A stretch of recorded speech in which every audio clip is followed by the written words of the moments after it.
இந்த ஆடிக்கு நம்ம சென்னை சில்க்ஸ்ல up to 50% off combo offer, uniform sari collections எல்லாம் சேர்ந்து சேவிங்ஸும் பிளாஸ்ட், கலெக்ஷன்ஸும் பிளாஸ்ட். நம்ம தி சென்னை சில்க்ஸ். தமிழ்நாட்டுல எல்லாமே சேஞ்ச் ஆயிடுச்சு. உங்க நகையையும் சேஞ்ச் பண்ணுங்க. உங்க பழைய நகைக்கு கிராமுக்கு 150 ரூபாய் கூடுதலா வாங்கி புது நகை எடுத்துக்கோங்க. அதே கம்மி சேதாரம் தான் உங்க லலிதால மட்டும்தான். இன்னைக்கு வட இந்தியாவில் முக்கியமான 2 விஷயங்கள் பேசப்படுது. அதை ஒட்டி பல விவாதங்கள் நடந்துட்டு இருக்கு. முதல் விஷயம், மத்திய அமைச்சரவையில் திமுக இடம்பெறப் போகிறது அப்படின்னு ஆங்கில ஊடகங்கள் பலருமே சொல்லிட்டு இருக்காங்க. அதனுடைய பின்னணி என்ன, எத்தனை நாள் தான் அதை பேசுறது, உண்மையிலேயே அப்படி நடக்குது, அதற்கான வாய்ப்புகள் என்ன அப்படிங்கிறது தொடர்பாக பார்ப்போம். இன்னொரு புறம் வட இந்தியாவில் விஜயனுடைய ஆதிக்கம்ங்கிறது அதிகரிச்சுட்டே வருது. அவர் தொடர்பான வீடியோக்கள், ரீல்ஸுகள்ங்கிறது நிறைய வருது, நிறைய அவரை பாராட்டி போடுறாங்க. அங்கேயும் அவருக்கு மக்கள் கூட்டம் சேர தொடங்கி இருக்கு. இனிமேல் அடுத்து செயின்ட் ஜார்ஜ் கோட்டையிலேருந்து நேரடியாக செங்கோட்டையை நோக்கி தான் விஜயனுடைய பயணம் இருக்கும் அப்படிங்கிற தகவல் சொல்லப்படுது. அது உண்மையா இருந்தால் அதனுடைய பின்னணி என்ன அப்படிங்கிற தொடர்பாக இன்னைக்கு விரிவாக பேசலாம். Welcome to sensation.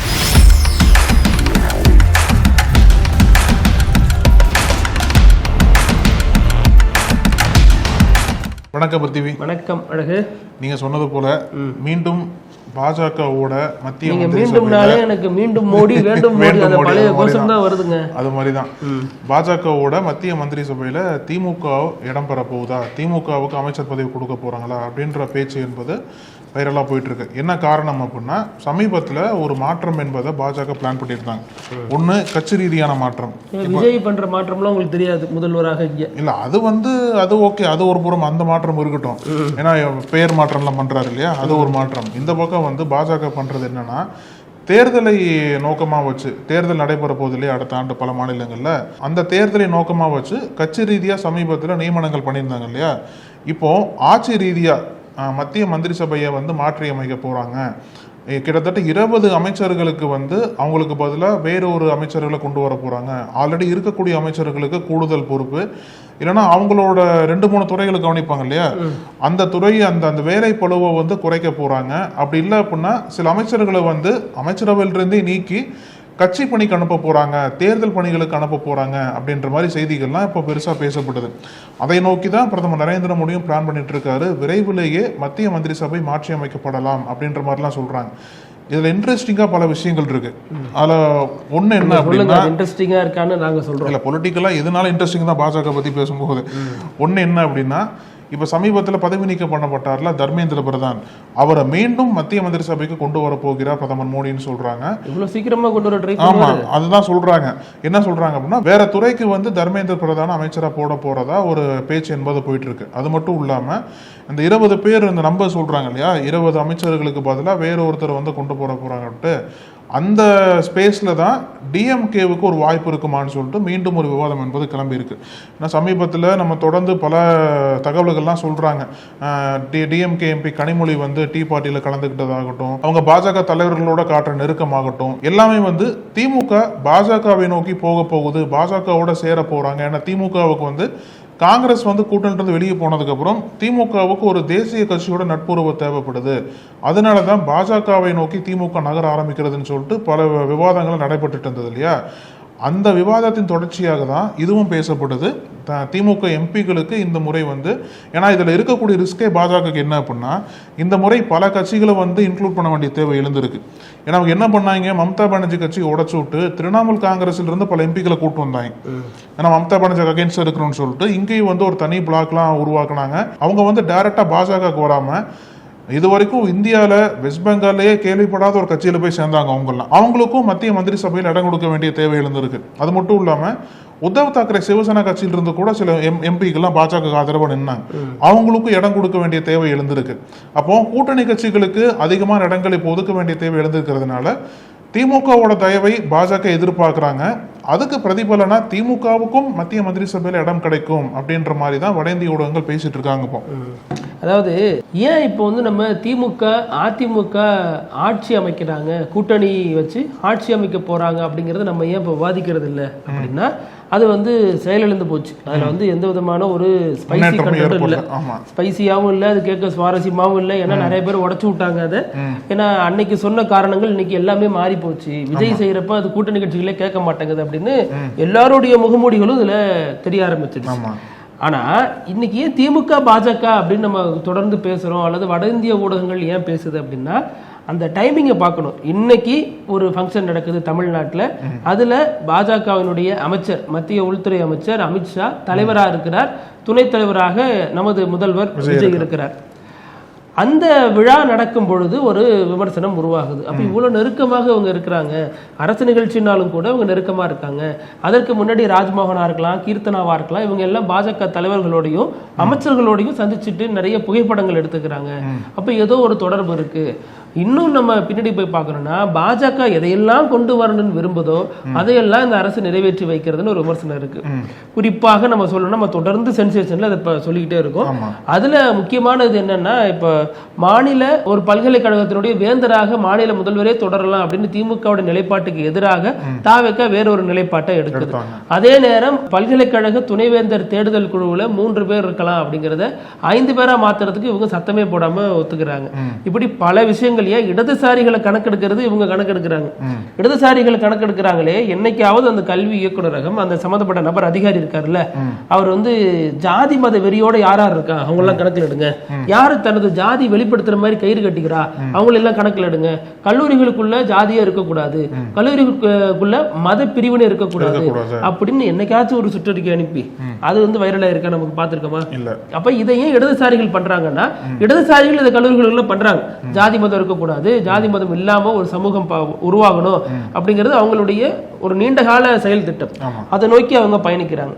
ஆனா இதுல இந்த அரசு ஏன் இப்படி இரட்டை நிலைப்பாடு எடுக்குது இப்படின்னு பல விஷயங்கள் போறப்ப மீண்டும் அந்த திமுக பாஜக கூட்டணி பேச்சுவார்த்தைங்கிறது இங்க ஓபன் ஆகுது. வட இந்திய ஊடகங்கள் அதை நமக்கு விற்கிறாங்க. அப்ப அங்க என்ன நடக்குது அப்படின்னு நம்ம விசாரிக்கும் பொழுது உண்மையிலேயே திமுக பாஜக கூட்டணியா, நீங்க சொன்ன மாதிரி கனிமொழி வந்து ஓம் பிர்லாவோட டீ பார்ட்டில கலந்துக்கிட்டாங்க, இந்தியா கூட்டணியோட எந்த விதமான தொடர்பும் இல்லை அப்படிங்கிற மாதிரி அவங்க நடந்துக்கிறாங்க. அரசியல நிரந்தர நண்பரும் இல்லை பகைவரும் இல்லை அப்படின்னு கனிமொழி சோமு சொல்றாங்க. இங்க வானதி சீனிவாசன் சொல்றாங்க. திமுக கடந்த காலத்துல இருந்த மாதிரி தனது உறுதியான நிலைப்பாட்டை வச்சுக்கல, பாஜகவோட நெருங்கிடுச்சு அப்படிங்கிற ஒரு பார்வை இருக்கு. ஆனா இது ஏதாவது உண்மை இருக்கா? இப்ப திமுக பாஜகவோட நெருக்கமா இருக்கு அப்படின்னா சோனம் வாங்சுங் போற இடத்துல எதற்காக ஆராசா போக போகிறார்? FCRA சட்டத்தை எதற்காக பாஜகவை எதிர்த்து திமுகவினர் பேச போறாங்க? இன்னும் நிறைய சட்டங்கள்லாம் இப்ப வந்துட்டு இருக்கு இல்லையா? நிறைய சட்டங்கள் டீலிமிட்டேஷன்ல இருந்து இன்னும் பல சட்டங்கள் வருதுன்னா அது எல்லாத்துக்கும் ஏன் வந்தே மாதரத்துக்கு கூட எடுத்துங்களேன். வந்தே மாதரம் தேசிய பாடல் அப்படிங்கிறப்ப அது வந்தே மாதரத்தை நாங்க ஏத்துக்க மாட்டோம் அப்படின்னு காங்கிரஸோட கடினமாக கடுமையான குரலை சொன்னது திமுக. இப்படி பல விஷயங்கள் இருக்கிறப்பையும் இந்த சந்தேகம் வருது. அப்போ என்ன கேட்கிறாங்க, இன்னைக்கு திமுக பிஜேபி இந்த மத்திய அமைச்சர்கள் இடம் கிடைச்சிரும், கிடைக்கலன்னா அடுத்து அதுக்கப்புறம் என்ன வருதோ அதை நம்ம பேசுவோம். இப்ப டீலிமிட்டேஷன் வச்சு திமுக பாஜக கூட்டணின்னு பேசணும் இல்லையா? டீலிமிட்டேஷன் இன்னும் பில்லே வரலங்கிறது வேற கதை, டீயே வரலங்கிறது. ஆனா அதற்குள்ள அந்த டீல டிகாக்ஷன் இருக்கா, காஃபி இருக்கா, ஜீனி இருக்கா எப்படின்னு நம்ம பல விஷயங்கள் பேசிடுறோம். அதுவும் சரிதான் ஒரு வகையில். ஏன்னா பாஜக எந்த ஒரு மசோதாவை கொண்டு வந்தா அதுக்கு பின்னாடி என்ன இருக்குங்கிறத விவாதிச்சுதான் ஆகணும். கடந்த காலத்தில் நிறைய படிப்பினை இருக்கு. ஆனா இதுல திமுகவை லிங்க் பண்றதன் மூலமாக யாருக்கு லாபம் அடையுதுன்னு பார்த்தோம்னா இந்த விவாதம் எங்கிருந்து வருதுன்னு நம்ம புரிஞ்சுக்கலாம். இப்ப காங்கிரஸ்க்கு இதுல ஒரு லாபம் இருக்கு. ஏன்னா காங்கிரஸ் ஒரு நிலைப்பாட்டை எடுத்துடுச்சு, திமுக வேண்டாம் அப்படின்னு போயிடுச்சு. திமுக வேண்டாம் அப்படின்னு போறதுன்னா திமுக கடந்த காலத்துல என்ன பண்ணுச்சுன்னா பாஜக கடுமையா எதிர்த்துச்சு. இந்தியா கூட்டணியும் சரி, மாநிலத்தில் இருக்கக்கூடிய மதச்சார்பற்ற முற்போக்கு கூட்டணியும் சரி. ஆக அந்த மாதிரி தாவேக பாஜக கடுமையா எதிர்க்க மாட்டேங்குது. அப்ப காங்கிரஸ் எதை பிடிச்சுக்கிட்டு இங்க அரசியல் பண்ண முடியும்? அப்ப காங்கிரஸ் ஒரு முடிவுக்கு வருது, இல்ல இல்ல நான் தப்பு இல்ல, திமுக தான் தப்பு, நீங்க நல்லா பாருங்க திமுக பாஜகவோட கூட்டணி வச்சிரும் அப்படிங்கிற ஒரு நெரேட்டிவ காங்கிரஸ்ல இருந்து தொடங்க ஆரம்பிச்சிச்சு. அதுக்கடுத்து தாவேக அதை கெட்டியா பிடிச்சிட்டு அதற்கு மேல ஒரு நெரேட்டிவ் செட் பண்ணாங்க. திமுக பாஜக கூட்டணி நீங்க வேணா பாருங்க, நாங்க ஆல் பார்ட்டி எம்பியை கூப்பிடுறோம், டீலிமிட்டேஷன்ல அவங்க ஸ்டாண்டர்ட்னு சொல்லுவாங்க பாருங்க அப்படின்னாங்க. திமுக ஃபேர் டீலிமிட்டேஷன் அப்படின்னு சொன்னோன்னு பாத்தீங்களா ஃபேர் டீலிமிட்டேஷன் கண்டிப்பா கூட்டணி தான் போறாங்க அப்படின்னு சொன்னாங்க. அதற்கு அப்புறம் பாத்தீங்க அப்படின்னா இன்னைக்கு விஜயே அதை நோக்கி தான் நகர்ந்திருக்காரு. அப்ப விஜய் பாஜக கூட்டணி போவாரா அப்படிங்கிறது ஒரு $1 மில்லியன் கேள்வி இல்ல. அப்ப அவங்க விரும்பாத ஒண்ணு போறாங்க. இப்ப ஆல்ரெடி அதிமுக பாஜக கூட்டணி இருக்கு, அதுக்கு என்ன பண்ண முடியும்? இருக்கு, அது திராவிட கட்சி தான். இன்னைக்கு கட்சி என்ன நிலைமையில இருக்கு? இன்னைக்கு வந்து அமித்ஷாவை எடப்பாடி பழனிசாமி சந்திக்கல, SP வேலுமணியா எடப்பாடி பழனிசாமி பேச்ச மீறி ஒண்ணு செய்யறாரு. அப்ப இதை திமுக பார்த்துட்டு தானே இருக்கும். இதை பார்த்துட்டு திமுக போதுன்னா திமுக அந்த நிலைமை தானே ஆளாகும். அப்ப திமுக விரும்பி ஏறி போய் அவங்களே இந்த ஆப்பில் உட்காந்துப்பாங்களா அப்படிங்கிறது இன்னொரு கேள்வி.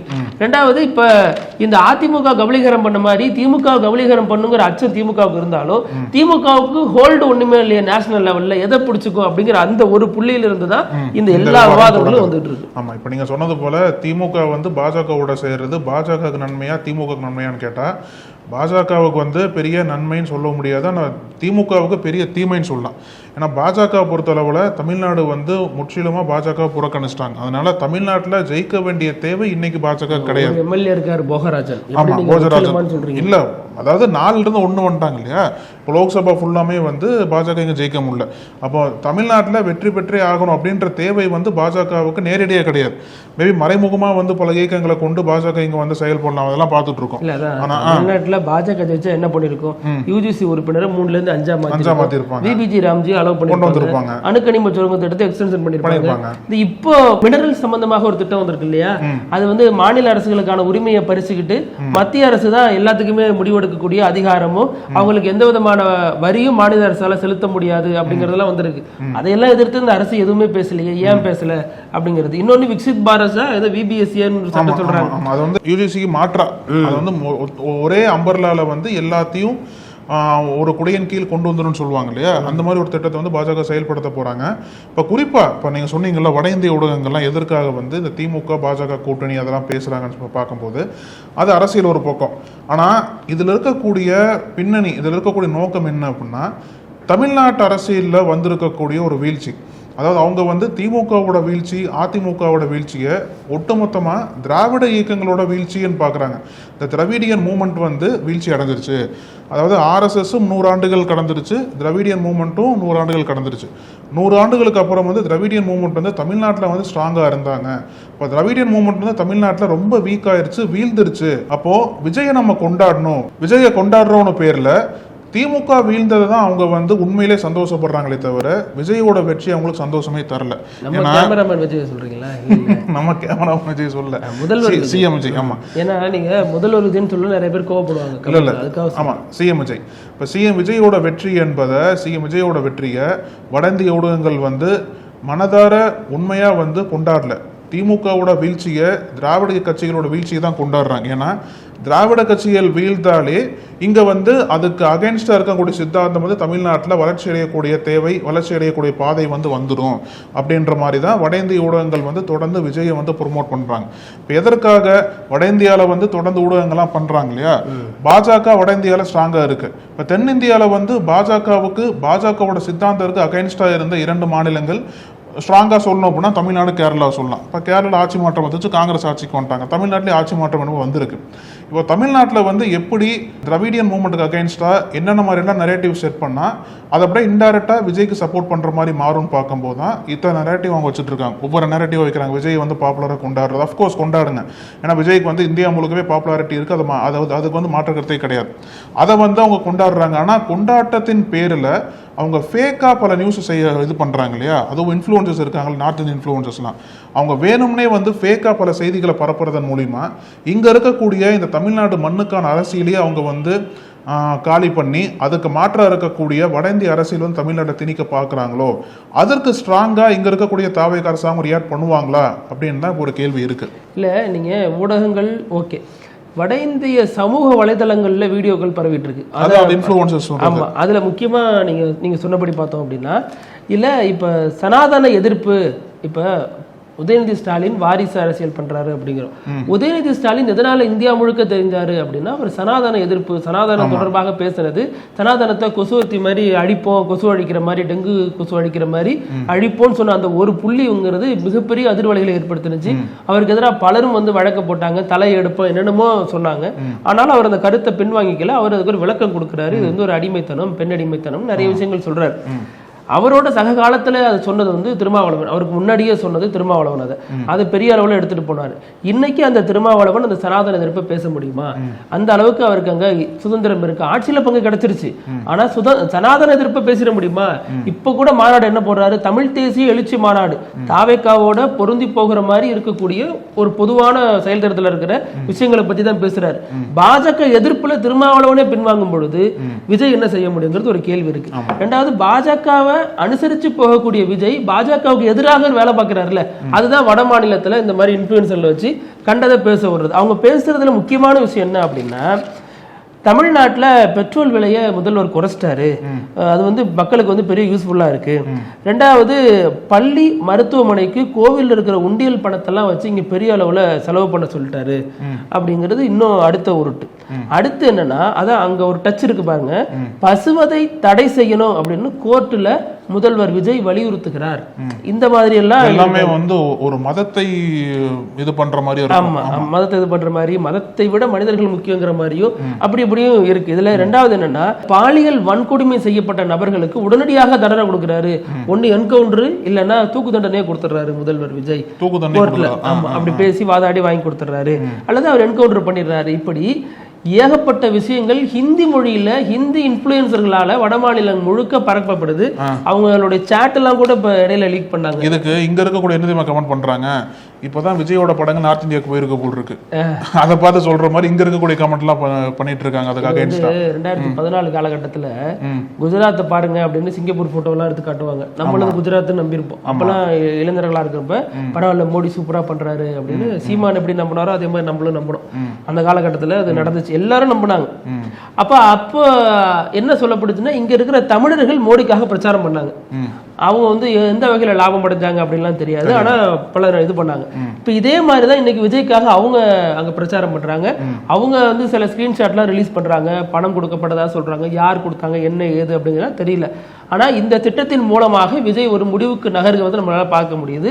அவர் நேரடியாக பிரதமர் கனவுல இருக்கிறார் அப்படிங்கிறது புரிய வந்துருச்சு. ஏன்னா சிஎம் இவ்வளவு எளிதாக வரும் அப்படின்னா அடுத்து பிஎம்ங்கிறது அவ்வளவு எளிதாக தானே இருக்கணும்.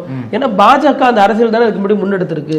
அதனாலதான் அவர் பொட்டு வைக்கிறாரு, அரகஜா பொட்டு வைக்கிறாரு. தன் ஒரு ஹிந்துவாக பல இடங்கள்ல ஹிந்து வழிபாட்டில் இருக்கக்கூடிய நபராக அல்லது இந்துக்களுக்கு ஒரு உற்று துணையா இருக்கக்கூடிய நபராகவே காட்டுகிறது. பின்னணி அது ஒண்ணு இருக்கு.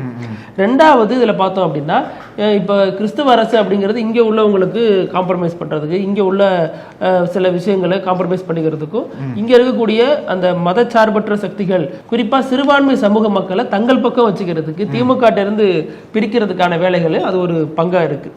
இப்போ இந்த வட இந்திய ஊடகங்கள் அல்லது வட இந்திய இன்ஃப்ளூயன்சர்களுக்கு இந்த பத்தின எதுவுமே தெரியாது. இவங்க சொல்ற நோட்ஸை அவங்க பேசி கொடுக்குறாங்க. இதுக்கு முன்னாடி பார்த்தீங்கன்னா சில சர்ச்சைகள்லாம் வந்தப்ப இங்கிருந்து அனுப்புறத எங்கேயோ இருக்கக்கூடிய பழங்குடி மக்கள் பாடி போட்டோவெல்லாம் எடுத்து கொடுப்பாங்க. அங்கிருந்து பலரும் வந்து பல விதமான செய்திகள் சொல்லி இங்க அனுப்புவாங்க. ஆப்பிரிக்கால ஆமா, அது வந்து பணம் கொடுக்கணும், அவ்வளவுதான். அவங்களுக்கு அதுல என்ன கண்டென்ட் இருக்கு, அந்த ஸ்லேட்ல அவங்க என்ன எழுதியிருக்காங்க, என்ன பிடிச்சிருக்காங்க எதுவுமே தெரியாது. ஆனா அதை பரப்புவாங்க இல்லையா.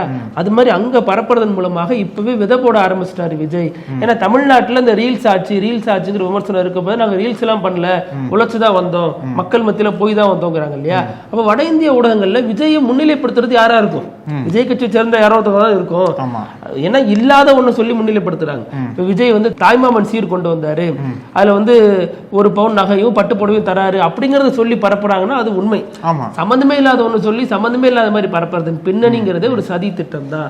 அதை மத்திய அரசு எப்படி கையாள போகிறது அப்படின்னு பார்க்கணும். இது ஆல்ட் செய்தி நிறுவன சுபைர் வந்து இதை வெளிப்படுத்திருக்காரு. நிறைய வீடியோ ஆதாரத்தோடு எடுத்து போட்டு சொல்லியிருக்காரு. இதுல குறிப்பா பிருத்திவி, இப்போ எல்லா அரசியல்வாதிகளுக்குமே வந்து அந்த அரசியல் உச்ச பதவிக்கு போறது என்பது எல்லாருக்கும் இருக்கக்கூடிய ஆசை தான், அதுல தவறு கிடையாது. அதே மாதிரி இந்த முதல் தேர்தலிலேயே வெற்றி பெற்றிருக்கக்கூடிய சிஎம் விஜய்க்கும் அந்த ஆசை இருக்கலாம்.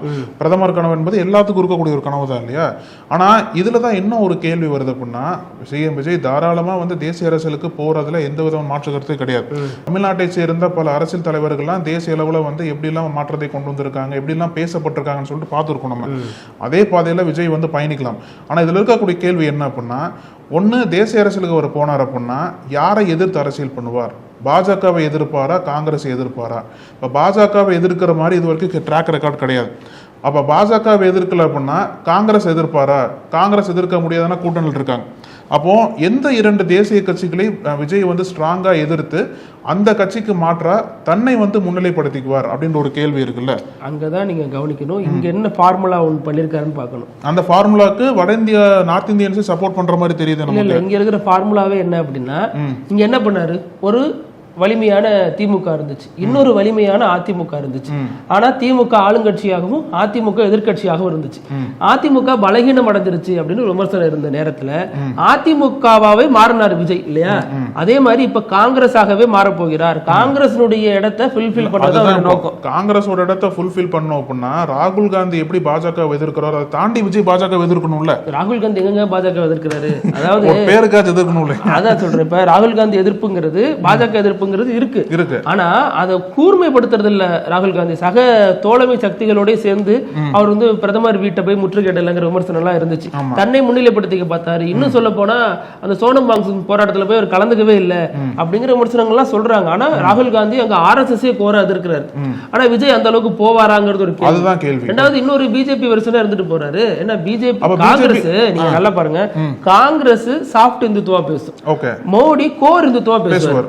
இப்ப இவரு இன்னொரு சாஃப்ட் இந்துத்துவா பேச போறாரு. அரவிந்த் கெஜ்ரிவாலா இருக்கிறாரா அல்லது பிரதமர் மோடியா வருகிறாரா அப்படிங்கறத பாக்கணும். பிஜேபி சாஃப்ட் பிஜேபி வெர்ஷன் அப்படின்னா காங்கிரஸ் எதிர்த்தாதான் அதை இது பண்ண முடியும். இப்ப காங்கிரஸ் கூட வச்சுக்குவீங்க, பாஜக எதிர்க்க மாட்டேங்கிறது பிரதமர் ஆயிருமா அப்படின்னா அதுக்கு பின்னாடி அந்த ஸ்ட்ராட்டஜி கை கொடுக்காது. அது எப்படி உங்களுக்கு சொல்ல முடியும் ஸ்ட்ராட்டஜி என்னன்னு? ஜெயிச்சு பிஎம் வருவாரு, அப்போ வந்து கோட்டையில கொடியேற்றுவார், நீங்க பார்த்து சல்யூட் அடிப்பீங்க.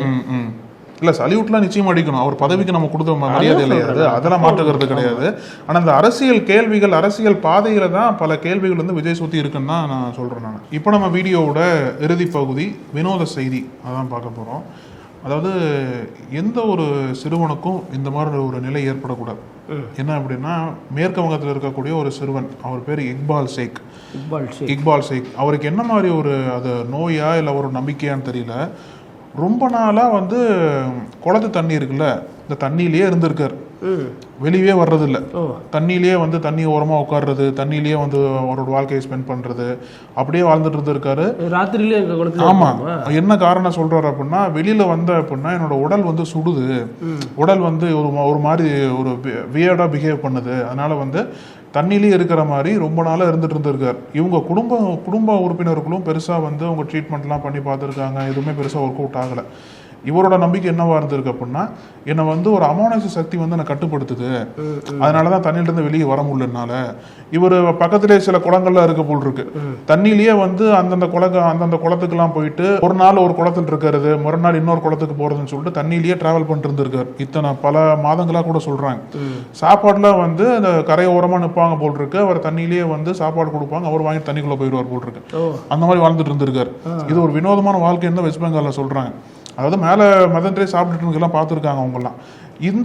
இது ரொம்ப அமானுஷ்யமாக இருக்குது. உண்மையிலேயே அமானுஷ்ய சக்தி தானா இல்லை வந்து அவரோட புரிதலின் காரணமாக அவர் அந்த நம்பிக்கையில் வாழ்ந்துட்டு இருக்காரா அப்படின்னு சொல்லிட்டு பார்க்கும்போது இது குறித்தான வீடியோ ஃபுல்லாக வைரலாக போன சமயத்தில் தான் முகேஷ் அம்பானியோட மகன் இருக்கார்ல, ஆனந்த் அம்பானி, அவர் முன் வந்து இவருக்கு உதவி பண்ணுறதா சொல்லியிருக்காரு போல் இருக்கு.